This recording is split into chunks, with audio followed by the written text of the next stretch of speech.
Amahoro iwacu, amahoro iwanyu. Ntimwibagire gufyonda kuri subscribe no kubisangiza bagenzi banyu. Uyu ni umwanya mwiza wo kubana natwe mu ncamake y'amakuru agezweho mu gihugu c'u Burundi.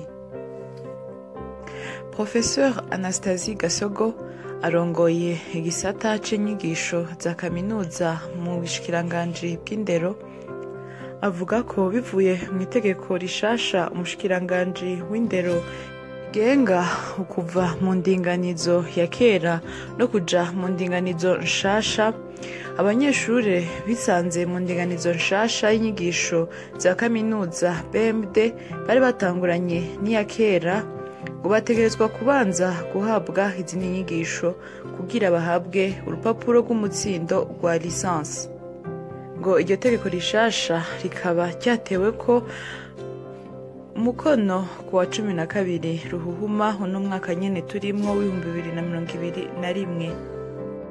Gasogo anahamagarira abayobozi b'ishure USDC gukorana n'ubushikiranganji kugira ngo itegeko shikiranganji yemeze urutonde rw'ivyigwa bitangwa n'iyo kaminuza y'ubuvuzi. Ngo nubwo hatowe indi komite nshasha mu muryango w'abayisilamu mu Burundi Komibu, ubushikiranganji bw'intwaro yo hagati mu gihugu, iterambere rusangi hamwe n'umutekano burahakana ivyavuye mu matora y'iyo komite. Ngo kubera ko itegurwa hamwe n'itunganywa ry'izo nzego ryakumiriye bamwe mu bagize uwo muryango bafise uburenganzira bwo gutora no kwitoza. Komite nshasha nayo iremeza ko bagiye kwisunga ingingo y'ubushikiranganji. Mu ntara ya Muramvya, komine Kiganda, amatohoza yaratanguye nyuma yaho kw'ishure ise tekinike Mwezi Gisabo imashini 7 zibwe. Nayo muri uwo mugambi hewe Burundi urambaye mu ntara ya Kirundo mu makomine 7 agize iyo ntara haratewe ibiti by'ubwoko butandukanye. Buramatari w'iyo ntara ya Kirundo Albert Hatungimana akaba yasavye ababa n'abakorera mu ntara ya Kirundo gushigikira uwo mugambi wa ewe Burundi urambaye bashimitse. Mu gikorwa c'umugambi Prodefi wo gufasha mu burimyi, ubushikiranganji bw'uburimyi, ubworozi n'ibidukikije bari kumwe n'abaserukira uwo mugambi wa Prodefi baraye bashikirije ikigega co gushinguramwo umwimbu komine Bugendana iri mu ntara ya Gitega. Komine ya Giheta nayo yaraye ishikirije abanyagihugu bo ku mutumba Gasunu ivomo yabubakiye inyuma y'igihe bari bamaze batagira amazi meza. Kuri uyu wa gatatu mu ntara ya Bubanza hatunganijwe ibibazo ku banyonga amapikipiki badafise uburenganzira arico twita permis de conduire, bikaba vyarongowe n'abarongoye igipolisi muri iyo ntara. Intumbero akaba ari yo kugabanya amasanganya, kuko ubu uzohora atwara ipikipiki azohora ayitwara ayarabiherewe ubumenyi bukwiriye. Ibarabara rihuza igihugu c'u Burundi n'igihugu c'u Rwanda Kayanza Kanyaruho rishobora gusambuka umwanya wari wo wose kandi bivuye ku mazi y'imvura nyinshi. Indongozi zo muri zone Rohero zabomoye utubutike n'utuzu twari imbere y'icibutso c'ubumwe kugira ngo hubahirizwe ingingo zo gutuma igisagara ca Bujumbura kirangwamwo isuku. Ngo nubwo hashizweho ingingo yo guhagarika abatoza kori mu gisagara ca Bujumbura, ngo ni vyiza ariko hakwiye ngo ikurikiranwa y'uko amakori yegeranywa n'uko akoreshwa. ivyo bikaba vyashikirijwe n'umuhinga mu vy'ubutunzi Faustin Ndikumana. Yongera anasaba ko hoshigwaho ubwigenge bw'amakomine mu vy'ubutunzi. Dr Ferdinand Niyonzima ashinzwe ibikorwa by'ubuvuzi mu kigo ca Médecins Sans Frontières yashikirije ko guhera ku igenekerezo rya mbere ntwarante uno mwaka turimwo ico kigo Médecins Sans Frontières kizorangurira imirimo mu bitaro vya Prince Regent Charles. Mu ntara ya Gitega hari abadandaza bato bato bafatanywe isima ya Buseko. Imifuko y'iyo sima yaciye igurishwa ku giciro cemewe n'amategeko n'umugwi ujejwe umutekano mu ntara ya Gitega hamwe n'abajejwe intwaro muri komine ya Gitega. Amafaranga yavuyemwo yahawe beneyo hakuwemwo ayakoreshejwe mu kuyegeraniriza hamwe. Nk'uko buramatari w'iyo ntara yamenyesheje, abafatanywe iyo sima ngo bagiye guhanwa hisunzwe amategeko. Kuri uyu wa kabiri igenekerezo ya 16 Ruhuma umwaka w'2021 bisi zibiri zatanguye gukora hagati mu gisagara ca Gitega zihuza ville Mushasha Songa hamwe na ville Brarudi. Kwiyunguruza bigasaba amafaranga 400. Inyuma yaho umunyeshure yari yuriye ku vyuma bitwara umuyaga nkuba uva muri Kongo uza i Burundi apfiriye ku mutumba wa Rugunga, Ndayisaba Leopold musitanteri wa komine Gihanga arahamagarira abanyagihugu baba hafi y'ivyo vyuma bitwara umuyaga nkuba ko bokwirinda gukina burira kuri ivyo vyuma. Umushikiranganji w'amagara y'abantu muganga Tade yagendeye mu ntara ya Cibitoke mu ntumbero yo kuraba aho ibikorwa byo kubaka ibiro vy'ibitaro vy'akarere bigeze. Umushikiranganji Gervais Ndirakobuca yaraye agabishije abo batera ubwoba abatoza amatagisi ati ingufu zirahari zizokora, uzobona hatabihevye ntazovuge ngo ehe leta mvyeyi iriko ijana abantu ku musaga. Ivyo akaba yabivugiye mu nama yagirishije abegwa n'ico gisata. Yongera amenyesha ko mu ndwi imwe mu gisagara ca Bujumbura hatojwe miliyoni zirenga 120 ku yari asanzwe atozwa. Haciye hafatwa ingingo y'uko abahora batoza amatagisi ya komine mu gisagara ca Bujumbura bose bahagaritswe. Abakenguza amateka barasohoye itangazo bibutsa ingingo zafashwe n'amakungu zijanye no gutezurira Uburundi.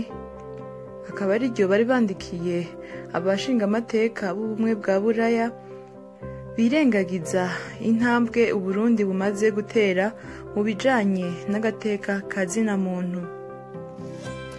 Mu gihe hariko harugururwa umwaka w'ishure w'2020-2021 urongoye Université du Lac Tanganyika Evariste Ngayimpenda yamenyesheje ko bazokwigisha umunyeshuri wese avyifuza ibijanye na Word, Internet, Excel na PowerPoint ku buryo agiye gukora ikibazo co gushaka akazi ahariho hose ubwo bumenyi bw'ibanze mu buzi bwa none butazomubera intambamyi. Iyo akaba ari ingingo izofasha cane abanyeshure kandi ko bagiye no kugurura imihora ku bandi banyeshuri b'ayandi makaminuza canke abashomeri canke abasanzwe bafise ubuzi ariko bakeneye certificat ijanye na IT. abanyeshure barenga 800 akaba aribo batanguranye uwo mwaka n'iyo Université du Lac Tanganyika mu bisata bigera kuri 7.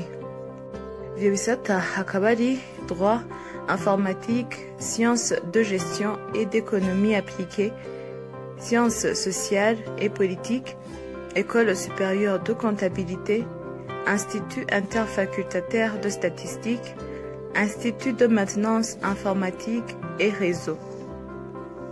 Imvura ivanze n'umuyaga mwinshi n'urubura yaraguye ku muhingamo wo kwa Mungu mu ntara ya Bururi mu Rushemeza, aho yaguruye ibisakazo vy'amashure 3 yose, aho ni kw'ishure shingiro ry'ikibangu mu Rushemeza. Uwurongoye iryo shure akaba yasavye abamukurira kwitanga kugira ngo ivyigwa bibandanye. No mu ntara ya Ruyigi, komine Butezi, amazu 2, ishure shingiro rya Butezi ya 2, isengero rya Panekote n'amazu y'abanyagihugu ataramenyekana igitigiri na nyene yaraguruwe ibisakazo n'imvura ivanze n'umuyaga mwinshi yaguye mw'ijoro yo ku munsi wa Mungu. Aho ni mu gihe na bimwe mu biti bicako intsinga z'umuhora w'umuyaga nkuba vyaguye, intsinga nazo ziracikagurika. Mu ntara ya Cibitoke, komine Mabayi, zone Buhoro, ku mutumba wa Mukaka, abana 3 barakubiswe n'inkuba, 2 muri bo barapfa. Inka 5 nazo nyene zarapfuye, bikaba vyavuye ku mvura nyinshi rimwo umuyaga mwinshi, nayo nyene yononye ibitari bike. Abandi bantu 2 nabo nyene barapfuye bakubiswe n'inkuba mu ntara ya Gitega, bivuye ku mvura nayo nyene ivanze n'urubura irimwo n'umuyaga mwinshi yononye ibitari bike. Inyuma y'ingingo yafashwe ku munsi wa 4 mu nama yahuje abajejwe intwaro mu ntara n'abunguruza abantu bakoresheje amakinga, ivuga ko kibujijwe ko bashika mu gisagara hagati, iyo ngingo yaragoranye gushira mu ngiro kuri bamwe bamwe, kandi ngo iyo ngingo yari yafashwe mu ntumbero yo kugabanya amasanganya ku mugwa mukuru wa politike. Tubibutse ko n'abunguruza abantu bakoresheje amapikipiki nabo nyene hari aho batarekuriwe guhagarara hagati mu gisagara. Mu ntara na komine ya Ngozi, kw'ishure rya Gika, abanyeshure bazindutse basanga ku ntebe zimwe na zimwe hasizwe amazirantoke. Ivyo kandi ngo si ubwa mbere bikozwe, kuko ngo vyigeze gukorwa aho basanze amazirantoke no ku meza y'umwigisha mu mwaka wa 6. Umuyobozi w'iryo shure Ntahonsigaye Renova yamenyesheje ko vyabereye mu ishure ry'umwaka wa 3, kandi ko ababikoze n'imvo zabatumye kubikora bitaramenyekana. Akaba yasavye abantu kubahiriza inyubakwa rusangi, kuko ngo zifitiye akamaro kanini abana bahiga. Icegera c'umukuru w'igihugu hakongera akanaba n'imvukira yo mu ntara y'Imwaro, Prosper Bazombanza, yamenyesheje ko biyemeje ko buri komine igiye kuzoterera amafaranga miliyoni 60 yo gufasha kaminuza y'Imwaro. Aho hari mu nama y'imvukira z'iyo ntara kuri uyu w'Imana, aho ngo hagiye gusubirwamwo amategeko agenga iyo kaminuza kugira ngo abavuka ntara bose bayibonemwo.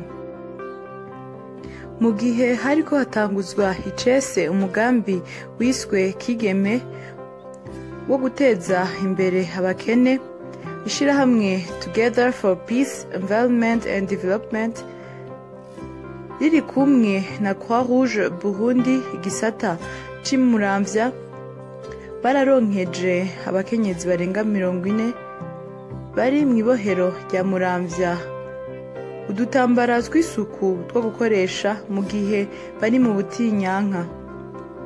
Baranabahaye indobo, amasabuni n'amashuka.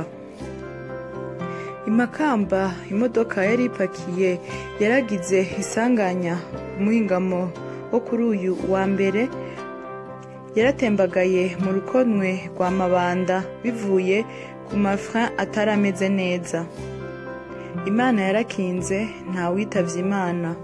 Dutandukire amakuru y'inkino aho wa murundikazi yaje gukina mwihiganwa mpuzamakungu muri Afrika y'Epfo urukino rwa tennis.